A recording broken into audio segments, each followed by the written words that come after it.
नमस्कार, आप देख रहे हैं सीधा सवाल। मैं हूं आपके साथ ओम आदित्य द्विवेदी। कानपुर में हुई हिंसा के बाद उत्तर प्रदेश पुलिस ने शुक्रवार की नमाज के लिए सभी जिला पुलिस प्रमुखों को मस्जिदों के आसपास सुरक्षा कड़ी करने के निर्देश जारी किए हैं। सार्वजनिक स्थानों पर भीड़ को रोकने के लिए कानपुर और लखनऊ में धारा 144 लागू की गई है। एडीजी कानून व्यवस्था प्रशांत कुमार ने कहा कि संवेदनशील इलाकों और पूजा स्थलों पर रणनीतिक रूप से पुलिस की तैनाती की गई है। वहीं इन्होंने कहा कि पुलिस अधिकारी शांति और सांप्रदायिक सौहार्द बनाए रखने के लिए मौलवियों और समूह के अन्य नेताओं के संपर्क में है। वहीं राजधानी लखनऊ में जुमे की नमाज को लेकर राजधानी की कमिश्नरेट पुलिस सतर्क है। पुराने लखनऊ को 37 सेक्टर में बांटा गया। चौक, ठाकुरगंज, सआदतगंज, बाजार खाला की 550 मस्जिदों के आसपास सुरक्षा बलों को तैनात किया गया है। वहीं पुराने शहर के 61 स्थानों को संवेदनशील घोषित कर दिया गया है। बताया गया कि ड्रोन से इलाके की निगरानी लगातार कराई जा रही है। कानपुर में पीएसी की 12 कंपनियों, 3 अतिरिक्त आईपीएस अधिकारियों और रैपिड एक्शन फोर्स की 2 कंपनियों की तैनाती के साथ सुरक्षा के कड़े बंदोबस्त किए गए हैं। वहीं इस मामले में सुप्रीम कोर्ट ने यूपी सरकार से 3 दिन में हलफनामा मांगा है। आपको बता दें, वो मामला है बुलडोजर का, जिसको लेकर के याचिका डाली गई थी और जिस पर 3 दिन के अंदर उत्तर प्रदेश सरकार से हलफनामा मांगा गया है।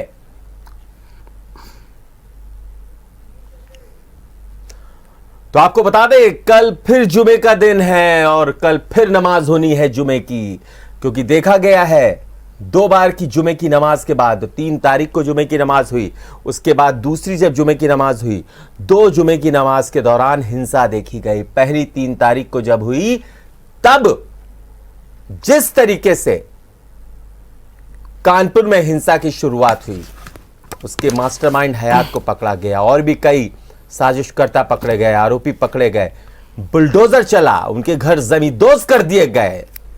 उसके बाद जब उसके बाद वाला जो जुमा आया, शुक्रवार आया, फिर जुमे की नमाज हुई और जुमे की नमाज के बाद जिस तरीके से प्रयागराज में, सहारनपुर में, देवबंद में, मुरादाबाद में वहां पर नारेबाजी देखी गई, लेकिन जो नजारा प्रयागराज का था वो कुछ ना कुछ बिल्कुल मिलता जुलता कानपुर जैसी हिंसा का ही था।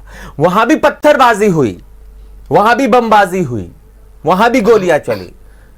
जैसे कि 3 तारीख को कानपुर में गोलियां चली, बमबाजी हुई, पत्थरबाजी हुई, घर की छतों से पत्थर फेंके गए और ये सब प्री प्लानिंग के साथ था। चंद्रेश्वर हाथे को निशाना बनाया जा रहा था, लेकिन साजिश बहुत बड़ी थी, क्योंकि उस दिन शहर में प्रधानमंत्री नरेंद्र मोदी थे, राष्ट्रपति कोविंद थे, आनंदीबेन पटेल थी राज्यपाल, मुख्यमंत्री योगी आदित्यनाथ मौजूद थे और ऐसे में आसपास के जिलों सहित कानपुर की फोर्स भी उनकी सुरक्षा के मद्देनजर वहां पर तैनात की गई थी। और ऐसे में जब हिंसा फैलती है जुमे की नमाज के बाद, तो कई सवाल खड़े होते हैं कि आखिरकार इस हिंसा के पीछे कौन है। आखिरकार कौन है वो लोग जो माहौल बिगाड़ने की कोशिश कर रहे हैं। नुपुर शर्मा, नवीन जिंदल की टिप्पणियों के बाद पैगंबर साहब पर जिस तरीके की टिप्पणी की गई वो गलत थी, लेकिन क्या हिंसक झड़प, हिंसक प्रदर्शन की इजाजत ये लोकतांत्रिक व्यवस्था में है? संविधान इसकी इजाजत देता है? बिल्कुल नहीं। लेकिन ऐसी हिंसक झड़पें देखी गई, उपद्रवियों द्वारा पत्थरबाजी की गई। कभी कश्मीर में पत्थरबाजी देखी जाती थी, लेकिन 3 तारीख को जिस तरीके से पत्थरबाजी देखी गई, वो नजारा कुछ ना कुछ हूबहू वैसा ही था जैसा कि कश्मीर में देखा जाता है। और ऐसे में कई सवाल खड़े हो जाते हैं। प्रमुख तथा जोनल पुलिस प्रमुख द्वारा भी प्रतिभाग लिया गया। इसके अतिरिक्त हमारे राजस्व और प्रशासन के अधिकारी जैसे कि तहसीलदार, उप जिलाधिकारी, अपर जिलाधिकारी, जिलाधिकारी तथा डिविजनल कमिश्नर के द्वारा भी इसमें प्रतिभाग लिया गया है। देखिए, हमने जो सभी सेंसिटिव पॉइंट्स हैं उनको आइडेंटिफाई किया है और सभी जगह पर वरिष्ठ अधिकारी मौजूद रहेंगे। हमारी पीआरबी और गाड़ियाँ लगातार गश्त पे रहेंगी। साथ ही साथ हमने सभी धर्मगुरु और से वार्ता की गई है। उनके वॉलंटियर्स ड्यूटी पर रहेंगे और पुलिस मित्र, सिविल डिफेंस और पीस कमेटी के लोग, ये लोग भी चौराहों पर और जगह पर मौजूद रहेंगे ताकि कल का जो नमाज का समय उसको सकुशल संपन्न कराया जा सके। तो सीधा सवाल में आज हम बात कर रहे हैं जिस तरीके से जुमे की नमाज के बाद 2 बार हिंसा हो चुकी है और कल फिर यानी कि 17 तारीख को फिर से एक बार जुमे की नमाज है, उसको लेकर के पुलिस प्रशासन पूरी तरीके से सख्त नजर आ रहा है। चाक चौबंद व्यवस्था की गई है कई जिलों में। और ऐसे में सीधा सवाल में हम मेरे साथ चर्चा करने के लिए हमारे साथ हमारे संवाददाता अभिनव शुक्ला जुड़ रहे हैं कानपुर से और प्रयागराज से सीधे विमल श्रीवास्तव जुड़ रहे हैं। सीधा रुख करूंगा सबसे पहले अभिनव का। अभिनव, कल की जुमे की नमाज के चलते क्या कुछ चाक चौबंद व्यवस्था की गई है? क्या कुछ पुलिस के द्वारा एहतियात के तौर पर कदम उठाए गए हैं, उसके बारे में बताएं। देखिए, जिस तरीके से 3 तारीख को जुमे की नमाज थी, इससे पहले से ही पुलिस प्रशासन को पहले से ही एक चेतावनी, जो जफ़र हयात हाशमी है, जो मुख्य आरोपी है इस पूरे हिंसा का, वो पहले से ही कई दिनों से लगातार, चाहे वो फेसबुक हो, सोशल मीडिया के माध्यम से लगातार ये कह रहा था कि बंदी होगी और बंदी करवाई जाएगी। लेकिन पुलिस प्रशासन शायद मुस्तैद नहीं था इतना, और पुलिस प्रशासन जो वीवीआईपी मूवमेंट था उसमें ही लगा रहा प्रशासन। और हिंसा हुई उसके बाद, और हिंसा के बाद लगातार आरोपियों, जो भी हिंसक जिन्होंने हिंसा की थी, उनकी धरपकड़ शुरू हुई। काफ़ी लोग पकड़े गए इसमें। अब उनके ऊपर जो कार्रवाइयाँ हैं वो लगातार हो रही हैं। उनकी जो ज़मीनें हैं, जो अवैध कब्जे हैं, उनको ध्वस्त करने की कार्रवाई चल रही है। लगातार प्रशासन अलर्ट मोड पे है। उसी के साथ दोबारा फिर से जब 10 जून को दोबारा फिर से नमाज हुई, तो किस तरीके से पुलिस प्रशासन पहले वाली हिंसा से एक सीख ले ली थी कि 3 जून को जिस तरीके से हिंसा हुई, दोबारा फिर से उस तरीके की घटना ना घटित हो, तो इसको लेकर प्रशासन ने कई तरह के इंतजाम किए थे। शहर के अंदर एक ही जगह पे नहीं, क्योंकि हिंसा तो केवल नई सड़क पे हुई थी, लेकिन शहर भर में पुलिस प्रशासन मुस्तैद, जो सेंसिटिव इलाके हैं उनको चिन्हित किया गया। वहां पर पुलिस हो, पीएसी हो, आरएएफ की टीमें हो, सीसीटीवी कैमरे लगाए गए जगह जगह। उसके अलावा ड्रोन से नजर रखी जा रही थी। तो चिन्हित किए गए थे इलाके, और वहां पर लगातार प्रशासनिक अधिकारी रूट मार्च करते हुए दिखाई दे। देर रात से ही रूट मार्च करते हुए वहां पर दिखाई दी और लोगों से एक अपील करते रहे। वैसा ही एक, जब कल अब 17 जून आ रही है, दूसरी फिर से नमाज आने वाली है, कल जुमे की नमाज है, तो इसको लेकर प्रशासनिक अधिकारियों ने आज से ही तैयारियां शुरू कर दी हैं। तैयारी लगभग पूरी कर ली गई हैं। लगभग बात करें तो 8 ड्रोन कैमरों से जो इलाके हैं, जो सेंसिटिव इलाके हैं, उनको चिन्हित किया गया है। वहां पर 8 ड्रोन उड़ाए जाएंगे। उनसे सभी की छतों पे, क्योंकि जब पहली हिंसा जब हुई थी 3 जून को, तो किस तरीके से छतों से पत्थर बरसाए गए थे, छतों के ऊपर से पेट्रोल बम चलाए जा रहे थे। तो उन्हीं सभी चीज़ों को ध्यान में रखते हुए प्रशासन ने ड्रोन कैमरों का इंतजाम किया और छतों पे निगरानी रखी जा रही है कि कहीं पे पत्थरों को तो इकट्ठा नहीं कर लिया गया है। इसी के अलावा 50 वीडियोग्राफर लगाए गए हैं। नमाज होगी उसके आसपास के क्षेत्र में, और प्रशासन ने और भी कई शहर के अंदर ऐसे क्षेत्र चिन्हित किए हैं, सेंसिटिव इलाके चिन्हित किए हैं, जहां पर वीडियोग्राफर होंगे। वो एक एक चीज़ की रिकॉर्डिंग करते नजर आएंगे। पीटीजेड कैमरों से को लगाया गया है जगह जगह पे। प्रमुख स्थानों पर पब्लिक एड्रेस सिस्टम लगाया गया है। तो इस तरीके कई इंतजामात पुलिस प्रशासन ने इस बार कर लिए हैं, क्योंकि पहली हिंसा में जिस तरीके से 3 जून को हिंसा देखने को मिली थी, तो उससे सीख लेते हुए प्रशासन ने इस बार कल जुमे की नमाज को लेकर इंतजामात पूरे कर लिए हैं। जी, विमल का रुख करना चाहूंगा, प्रयागराज से हमारे साथ जुड़े हुए विमल। 10 तारीख की हिंसा के बाद क्या कुछ इंतजाम कल की जुमे की नमाज के लिए किए हैं पुलिस प्रशासन ने? क्या कुछ तैयारियां आपको दिखाई दे रही हैं? कितनी पुलिस मुस्तैद नजर आ रही है? क्या कुछ वहां के धर्मगुरुओं का कहना है? लोगों के बीच में तनाव की स्थिति है? क्या कुछ वहां का माहौल है, उसके बारे में बताएं। देखिए, जिस तरीके से 10 तारीख को इलाहाबाद के अटाला, जो फरीदाबाद थाना क्षेत्र के अटाला में जो हिंसा हुई थी, उसके बाद से ही पुलिस प्रशासन काफी सख्ती बरता हुआ है। और जो 3 जो संवेदनशील एरिया है, लकास कोना, खुलदाबाद और करेली, ये सबसे संवेदनशील एरिया माने जाते हैं। तो यहाँ पर पुलिस ने एक एक गलियां, एक एक चप्पे पर पुलिस के जवानों को तैनात कर दिया गया है। और अगर बात सुरक्षा की जाए तो करीब 5 से 6 हजार पीएसी के जवान, आरएएफ के जवान इस तीनों थाना क्षेत्रों में लगा दिए गए हैं। साथ ही साथ ड्रोन कैमरे से भी निगरानी की जा रही है कि कहीं जिस तरीके से 10 तारीख को जो छतों के ऊपर से और गलियों के अंदर से जो पत्थर बरसाए जा रहे थे पुलिस प्रशासन को ऊपर, उसको लेकर अब ड्रोन से भी नजर रखी जा रही है। और साथ ही जैसे अभिनव जी ने कहा कि जिस तरीके से वहां पर कानपुर में कई कैमरामैन को किराए पर हायर किया गया है, उसके बाद अब पुलिस विभाग उसको हायर करने के बाद वो पूरी निगरानी करेगी। उसी तरह इलाहाबाद की जो प्रशासन है, उन्होंने इलाहाबाद में करीब 200 ऐसे फोटोग्राफर को अपने पास बुलाया है और उसको इन जो कल नमाज होनी है जुमे की 17 तारीख को, उसमें लगा दिया गया है। और हर एक गली, एक चौराहों पर ये फोटोग्राफर और वीडियोग्राफर वहां पर मौजूद रहेंगे और हर गतिविधियों को वो अपने कैमरे में शूट करेंगे, उसके बाद वो प्रशासन को देंगे।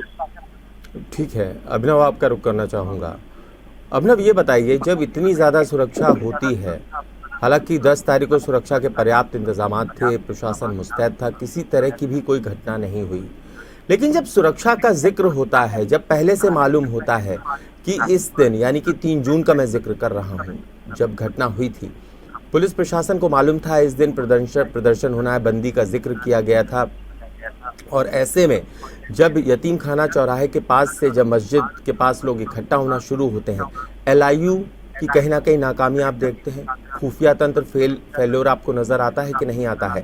और अब जब जिक्र हो रहा है कल की जुमे की नमाज का, तो कहा जा रहा है कि एलआईयू की टीम सादी वर्दी में वहां पर मुस्तैद रहेगी, खुफिया तंत्र एक्टिव नजर आ रहा है। अब आखिरकार घटना के बाद ही क्यों, घटना से पहले क्यों नहीं मुस्तैद हो जाते हैं? आखिर क्यों नहीं स्टार्टिंग से ही एक्टिव हो जाते हैं?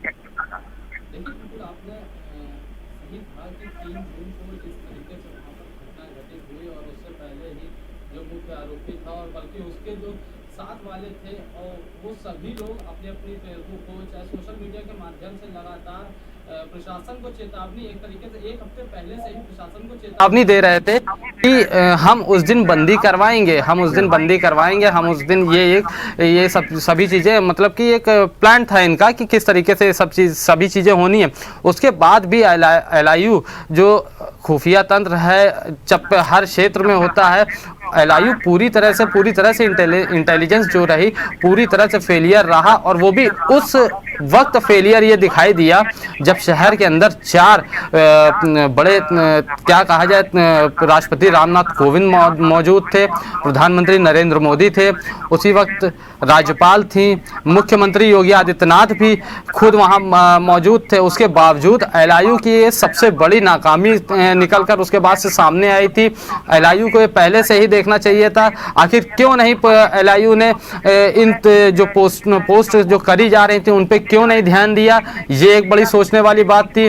क्यों वहाँ पे जब ऐसे मूवमेंट चलाए जाते हैं ऐसे लोगों के लिए, कोई हयात जफर हाशमी कोई ऐसा तो है नहीं कि वो पहली बार इस तरीके के चीज़ों को अंजाम दे रहा हो। इससे पहले CA/NRC वाला जब बवाल हुआ था उसमें भी हयात का नाम खुलकर सामने आया था। ऐसा नहीं था कि जब हयात जैसा व्यक्ति अगर इन चीज़ों को उस दिन उससे पहले पोस्ट कर रहा है 3 जून को इस तरीके की घटना, इस तरीके से बंदी करवाई जाएगी और उसी दिन VVIP मूवमेंट्स का शहर के अंदर है, तो प्रशासन का फेलियर एक दिख रहा है। प्रशासन को उस समय ध्यान देना चाहिए था। हाँ, अब की बात करें तो अब एलआईयू की टीमें जो हैं वो सादी वर्दी में तो रहेंगी ही, लेकिन अब क्या, जब घटना पहले से पहले घट चुकी है, हाँ अभी भी काफ़ी इसको मैनेज कर लिया गया। जिस तरीके से 3 जून को हुई, उसके बाद दूसरी 10 जून को जुमे की नमाज पढ़ी, उसमें भी कोई भी घटना इस तरह घटित नहीं, शांतिपूर्वक ढंग से नमाज पढ़ी गई और नमाज के बाद सभी लोग अपने अपने, चाहे वो दुकानों पे जाने की बात करें, चाहे वो घरों तक,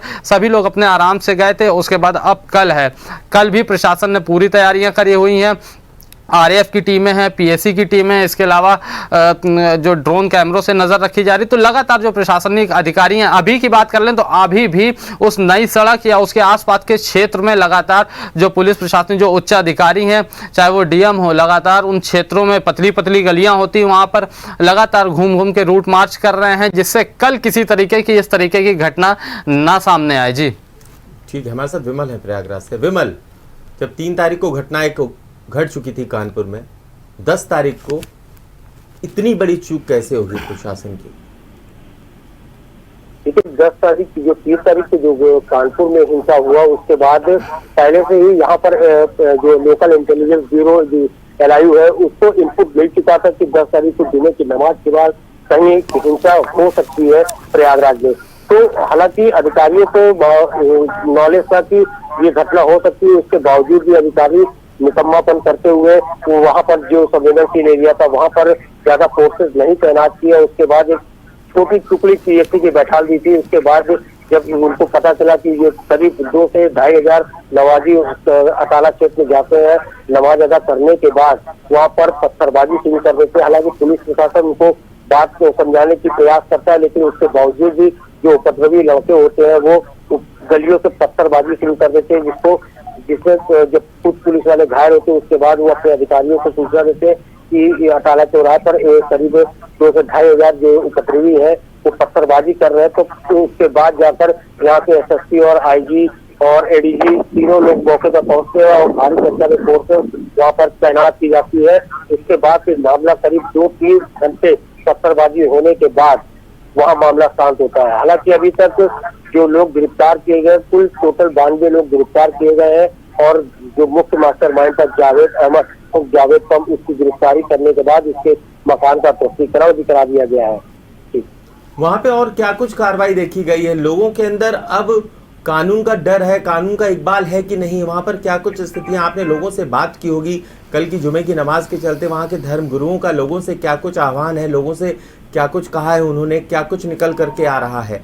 क्योंकि इस तरीके की जो घटना हुई है ये कहीं ना कहीं समाज के लिए एक दाग होता ही है और कहीं ना कहीं ऐसे बच्चों को आगे किया गया। इस घटना के दौरान 12 साल 14 साल 16 साल के बच्चों को आगे किया गया और इन छोटे बच्चों को आगे करके जो उपद्रवी थे, पत्थरबाज थे, प्रदर्शनकारी थे, उन्होंने जो उनका टारगेट था उन्होंने उसको पूरा करने की कोशिश की। देखिए जिस तरीके से ये जो घटना हुई वो पूरा एक पहले से ही पूरी इसकी रूपरेखा तैयार कर ली गई थी और जिस जगह पर इस घटना को अंजाम देना था वहां पर लोगों को पहले से ही रात में लोगों ने एक दूसरे को चैटिंग व्हाट्सएप के जरिए उनको सूचना दे दिया था कि इस जुमे की नमाज के बाद हम लोगों को ये करना है। उसके बाद अगर प्रशासन की बात की जाए तो प्रशासन को उस चीज की भनक नहीं लग पाई कि इतना बड़ा ये हिंसा प्रयागराज में हो जाएगा, क्योंकि ऑलरेडी कानपुर में उनको पता था कि कानपुर में इस तरीके की घटना हो चुकी है। उसके बावजूद भी यहाँ की जो प्रशासन है, जिला प्रशासन है और पुलिस प्रशासन है, वो अपने कानों में तेल डालकर बैठी हुई थी कि वो सोच रही थी कि इस तरीके की हिंसा हो। उनको ये अंदाजा नहीं था कि इस तरह की हिंसा हो सकती थी, लेकिन वो अपने कानों में तेल डालकर बैठे हुए थे कि इलाहाबाद में ऐसी कोई घटना नहीं हुई। पिछले कई सालों से इलाहाबाद में ऐसी कोई घटना नहीं हुई थी, तो वो सोच रहे थे कि इस बार बिल्कुल कहीं ना कहीं यहाँ पे प्रशासनिक चूक जरूर देखने को मिली है विमल। और अब कल जिस तरीके से नमाज होनी है देखना ये होगा प्रयागराज में किस तरीके की अब सुरक्षा व्यवस्था की गई है, वहां पर कितना फोर्स तैनात है, इसी पर लगातार हम चर्चा कर रहे हैं हमारे संवाददाताओं से। छोटा सा ब्रेक ले रहे हैं, जल्द लौटते हैं, आप देखते रहिए सीधा सवाल। सीधा सवाल में हम लगातार बात कर रहे हैं कि कल जुमे की नमाज के लिए क्या कुछ प्रशासन ने तैयारियां की हैं। प्रयागराज से हमारे साथ विमल श्रीवास्तव जुड़े हुए हैं, कानपुर से अभिनव शुक्ला जुड़े हुए हैं। सीधा रुक कर लेते हैं प्रयागराज का, विमल का रुक कर लेते हैं। विमल, कल को लेकर के क्या कुछ तैयारियां हैं उसका जिक्र कर दें, कितना पुलिस बल है अगर तुलना करें 10 जून की और कल 17 तारीख की, मतलब आज क्या कुछ तैयारियां की गई हैं पहले की तुलना में, उसके बारे में बताएं। जिस तरीके से 10 तारीख को जो फोर्सेस थी उससे कहीं ज्यादा फोर्सेस आज यहाँ पर लगा दी गई है। जो 3 थाना क्षेत्र है, खुल्लाबाद और करेली थाना और सागन थाना, ये तीनों सबसे संवेदनशील एरिया माने जाते हैं। यहाँ पर करीब 3 से 4 हजार फोर्सेस PSC के जवान लगा दिए गए और करीब 2000 से 6000 जो है वो RF के जवान यहाँ पर मौजूद है इस समय। और तीनों थाना क्षेत्रों को एकदम चप्पे चप्पे पर पुलिस बल तैनात कर दिए कि परिंदा भी पर नहीं मार सकता है। वहीं अगर मस्जिद के इमाम से अगर मैंने बात की तो उन्होंने कहा है कि मैंने सभी लोगों से कहा है कि लोग अपने अपने घरों में नमाज पढ़े, नमाज अदा करने के बाद अगर जो अपनी दुकान खोले हैं वो दुकान पर जाए, जो अपने घरों को जाना है वो अपने घरों पर जाए। तो उन्होंने इस तरह से एक आह्वान किया है कि कोई भी लोग नमाज पढ़ने के बाद सड़कों पर ना आए, लोग नमाज अदा करने के बाद अपने घर जाए, या अगर जो दुकान से नमाज अदा करने आए तो वो अपनी दुकान पर जाकर अपनी दुकानदारी करें। जी जी ठीक है, अभिनव का रुख करना चाहेंगे। अभिनव, आपकी बात हुई है धर्म गुरुओं से, मुस्लिम धर्म गुरुओं से और अधिकारियों से, क्या कुछ कहना है इस मामले को लेकर के? कल की जुमे की नमाज के चलते क्या कुछ कहा है मुस्लिम धर्म गुरुओं ने? लोगों से क्या कुछ अपील की है? अधिकारियों ने क्या कुछ अपील की है? अधिकारी क्या कुछ कह रहे हैं इस मामले को लेकर? देखिए, जिस तरीके से 3 तारीख को घटना घटी थी, हिंसा फैली थी, उसके बाद 10 जून को कानपुर में तो किसी प्रकार की हिंसा नहीं हुई, लेकिन बाकी के ज़िलों में जगह जगह हिंसा हुई। अब तीसरा जुमा आ गया है, कल 17 तारीख है, तीसरा जुमा है, तो इसको लेके जो बीच में जो 10 तारीख को जो जगह जगह जो हिंसा फैली थी, क्योंकि शुरुआत कानपुर से हुई थी 3 जून को, तो अब तीसरे जुमे में प्रशासन ने जो तैयारियां हैं वो और ज़्यादा कर ली हैं, क्योंकि जो फोर्सेस की बात करें तो इस बार 4000 से ज़्यादा पुलिसकर्मियों को तैनात किया गया है। 9 कंपनी पीएसयू को लगाया गया है, आरएफ की टीमें हैं, साथ में एलआईयू तो लगी हुई है। इसके अलावा सीसीटीवी कैमरे लगाए गए हैं, 8 ड्रोन कैमरे जो इलाकों को चिन्हित किया गया है वहाँ पर उनको लगाया गया है। 7 SP, 6 additional SP, 7 deputy SP, 74 inspector और 306 पुलिस उप निरीक्षक लगाए गए हैं। तो सभी जो तैयारियां हैं वो पुलिस प्रशासन ने तो अपनी पूरी कर ली हैं। साथ ही बात करें तो अभी थोड़ी देर पहले, लगभग 1 घंटे पहले की हम बात करें तो पुलिस कमिश्नर विजय सिंह मीणा ने अपने पुलिस अधिकारियों के साथ, धर्मगुरुओं के साथ, जो मुस्लिम धर्मगुरु हैं उनके साथ बैठ के एक मीटिंग करी है। मीटिंग में उनसे बोला गया है कि जो अपने क्षेत्रों में जाकर लोगों से अपील करें कि कल किसी भी तरीके की किसी के बहकावे में ना आए, किसी भी तरह की जो अफवाहें फैलाई जाती हैं व्हाट्सएप ग्रुप के माध्यम से, जो हमने पहले भी हिंसाओं में देखा था कि व्हाट्सएप ग्रुप के माध्यम से किस तरीके से हिंसाएं फैलाई गई थी, उनको गंभीरता से ना ले, वो सब अफवाहें होती हैं। अगर कोई इस तरीके की अफवाहें फैलाता है तो सबसे पहले हमारे पास में पुलिस प्रशासन का यही कहना था, विजय सिंह मीणा का कहना था कि वो सबसे पहले वो हमारे पास, अगर इस तरीके की कोई भी अफवाह उनके पास लोगों के पास आती है तो हमसे मिले आके। तो यही है कि पुलिस प्रशासन ने मुस्लिम धर्मगुरुओं को एक तरीके से कहा है कि एक सामंजस्य बना के रखें अपने क्षेत्र में, और सभी से ये भी अपील करी है कि जो भी मुस्लिम धर्मगुरुओं ने भी अपील करी है अपने अपने क्षेत्रों में जाके कि अपना जिस तरीके से दूसरी जो जुम्मे की नमाज थी 10 जून को जैसे पढ़ी गई थी, चाहे वो घरों से पढ़ें, चाहे वो अगर मस्जिद में जाके पढ़ रहे हैं तो अपना नमाज अदा करने के बाद अपना चुपचाप घर जाएं या फिर अपना व्यापार की तरफ बढ़ें। क्योंकि जिस तरीके से दूसरी में देखा गया, दूसरी नमाज में शांतिपूर्वक ढंग से निपटी है नमाज, तो उसी तरीके से तीसरी नमाज के लिए भी प्रशासन ने तैयारी करी हुई। जी चलिए अभिनव, आपका शुक्रिया जुड़ने के लिए और इस पर चर्चा करने के लिए। विमल श्रीवास्तव, आपका भी शुक्रिया जुड़ने के लिए और इस पर चर्चा करने के लिए। तो कल फिर जुमे की नमाज है और ऐसे में देखना ये होगा कि प्रशासन कितना चुस्त है। हालांकि कानपुर में चुस्त और दुरुस्त नज़र आ रहा है प्रशासन, प्रयागराज में भी हालांकि प्रशासन चुस्त दुरुस्त नज़र आ रहा है। धर्म गुरुओं की सबसे बड़ी बात यह है कि उन्होंने भी लोगों से अपील की है कि नमाज अदा कीजिए और सीधा अपने व्यवसायिक केंद्रों में जाइए, या नौकरी करते हैं तो वहाँ जाइए और अपने काम को देखिए या अपने घर को जाइए। किसी भी तरह की अफवाह पर ध्यान ना दीजिए। सोशल मीडिया पे कुछ भी अगर वायरल हो रहा है, उकसाया जा रहा है, किसी बात को लेकर के बयानबाजी की जा रही है, गलत बयानबाजी की जा रही है, तो उस पर ध्यान बिल्कुल मत दीजिए। जेएमडी न्यूज़ भी आपसे अपील करता है कि इस तरीके की अफवाहों पे बिल्कुल ध्यान मत दीजिए, और अगर ऐसा आपको कुछ लगता है तो सीधा पुलिस से संपर्क कीजिए और पुलिस को सूचना दीजिए। फिलहाल सीधा सवाल में इतना ही। आप देखते रहिए जेएमडी न्यूज़।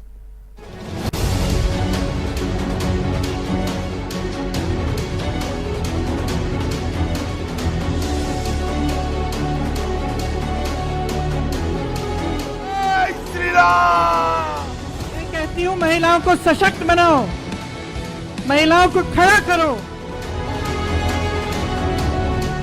नाम बदलने में हमारे मुख्यमंत्री का कोई मुकाबला नहीं है।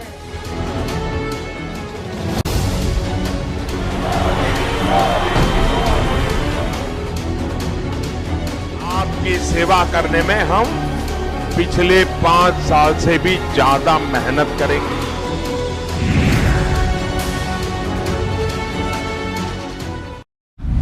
अगर आपको हमारा वीडियो पसंद आया हो तो हमें लाइक करें, सब्सक्राइब करें और ज्यादा से ज्यादा शेयर करें, और हाँ, बेल आइकॉन दबाना ना भूलें ताकि हर खबर का अपडेट आप तक पहुंचे तुरंत।